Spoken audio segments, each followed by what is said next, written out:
You know, somebody asked me to describe it earlier, and my response was, I don't think God has made the word up yet. I don't think that word's been invented. When you look down over the field right now, there's an area of red in the grass. It's probably a 20 by 30 area, and it's not red paint. That's blood from several days ago, and it's just a red tint over the whole thing, and that's people's blood. So, yeah, I'm not sure the word's been invented yet. Tell us where you were at the concert and what you can remember. Shortly before Jason Aldean went on. Jason Aldean went on at about 9:40 p.m., the headliner, and it's really important to note that, because if you were going to do something really bad, you wanted a lot of people there, you were going to do it when Jason Aldean was playing, because 20 to 30,000 people are going to be there. It's fenced in. It's got 8-10-foot fences around it designed to keep people out. This guy used it designed to keep people in. So when Jason went on about 9:40, about 8 minutes into his set, he probably was on his second or third song, I was standing in the VIP section, and it's the closest section to the Mandalay Bay. The corner, we were right in the corner, and across the street is the Mandalay Bay. And so I heard pop firecrackers, and it sounded like, well, it's street level. And I thought, oh, what a jerk. Who's doing that right now? Trying to scare people. And then all of a sudden, then it changed. Then I heard a rapid fire, just a succession of machine gun. And that's when we screamed, gun, get down. And so and then all of a sudden it dawned on me, because I was watching the ground. It's like the old Western movie where somebody takes a gun and says dance, and they shoot the ground. That's exactly what it was doing around us. It was just hitting the ground and dirt popping up. So we hit the ground. We thought normally that's what you're supposed to do in a shooting. Well, what we didn't realize at that point was the shooter is up 32 stories. Who thinks about that? Nobody ever even fathomed that as a scenario. So while I'm laying down, all of a sudden I heard the bullet go by me, because I'm laying down, and I heard that whistle, thump, and it hits in the ground, and that's when it broke up, and it just kind of sliced my hand a little bit. Minor injury, but what that told me, get out of there. Something's going on. So that was my cue to scream, gun, run. And so we all did in that section. We ran, and we got in between tour buses. And while I was there, what I did at that point was, it was so bad, and it was so much mayhem, and the gunfire was so rapid, I turned on my cell phone and started videoing, just hanging on to my hand. Not to do anything with the video, but my thoughts were I wasn't going to make it. I thought a lot of us are going to die that night. So I thought, at least I want somebody to see that, hey, this guy gave it a heck of a shot before he went down. So that's why I had that as I was running. And you can just hear the barrage of gunfire. We at one point, and then while we're pinned down, I called my captain in Seguin. And I don't know what time of the morning it was. There's probably 2 or 3. And I told him, I said, Pacheco, wake up. He did. I said, put your feet on the floor, sit up and listen to me. I said, we're under fire. And he said, what? And I said, just shut up and listen to me. We're under fire. Turn on CNN, Fox News, anything. Get up on the internet. Look for anything. I got to find out where this guy is. I said, because he's picking everybody off like fish in a barrel. And he said, is it that bad? And I said, this will go down as the worst mass shooting in the history of the United States. And sadly, I think that's accurate. We recognized that right away, that it was going to be that bad. So he was looking and he was my eyes and ears 1,500 miles away. And he was able to provide some stuff, but nobody ever identified that the guy was up on the 32nd floor. So we decided it was time to run.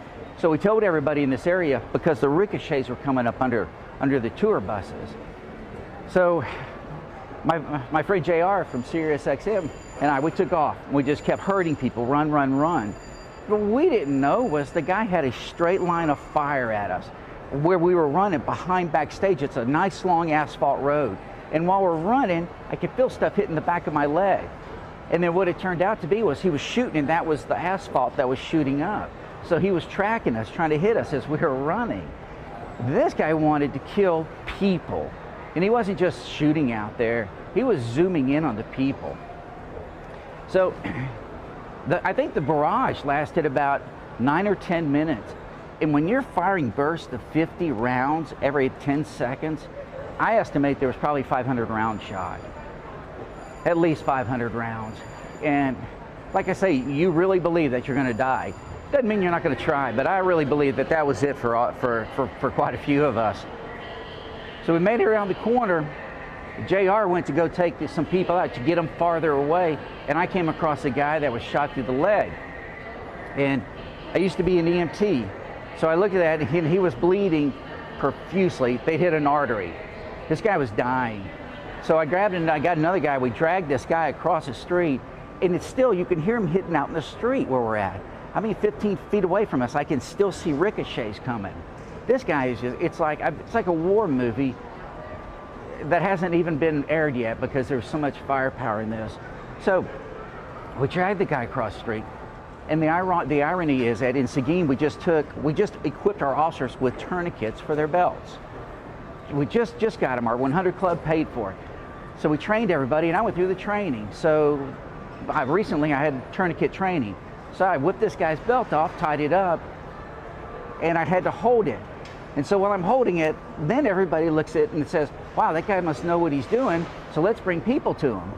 Yeah, so now I've got a lady shot in the back, shot in the stomach, or shot in the chest, shot in the back.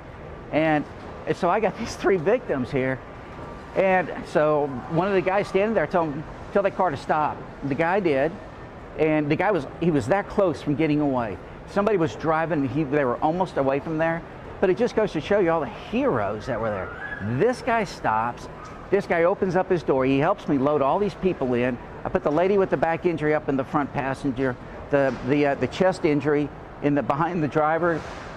I get in and I seat the victim, the guy shot in the leg, so I can hold the tourniquet and keep tightening it right here. And then the lady with the chest injury, I've got to try to hold her bleeding on this. So we're driving down so this poor guy, most law-abiding citizen in the world, we come up to the first intersection. What does he do? He starts to slow down because the light's red. And I'm screaming at him. You won't get a ticket. You won't get a ticket. Go, bust it. And so when we got out on the strip, the traffic's backed up. So I told him, get in the other lane. And he go, what other lane? I said, the opposing lane. Cut over there. And then we had to go around a police officer, and the police officer just went bananas. And because he was going to stop and ration this out with the officer. I said, just go. He'll get over it. He'll get over it. These people were dying. I mean, they were dying. So we ended up driving about 7 or 8 miles across town. It wasn't close. And when we got there, we got all these people out. We got them into the ER. Before I left, they had told me they're going to be fine. They're going to be fine. Even the guy with the carotid artery. And the whole back of the seat was literally a pool of blood. Everything was just blood. It was something I've never seen before. So it was, and then after that, there was a car that came up, and then the guy brought a lady, took her out, and she had a headshot, and she died. There was no way she was going to survive that. It was just, the thing to me that I pull from this is that there were so many heroes. Average people put in an extraordinary situation, and man, did they respond. You know, this concert, if you were at this concert and you had initiative and human compassion, it was time to step up. And they did. It was amazing. It was amazing. And I still get choked up over it because seeing people, ordinary people, help people that they didn't even know. And it's just not like I'm helping them across the street. These people are bleeding so bad that the grass in the 20 by 30 area looks like spray painted red. And so there are so many heroes out there. It's just amazing. Just amazing. We spoke about on one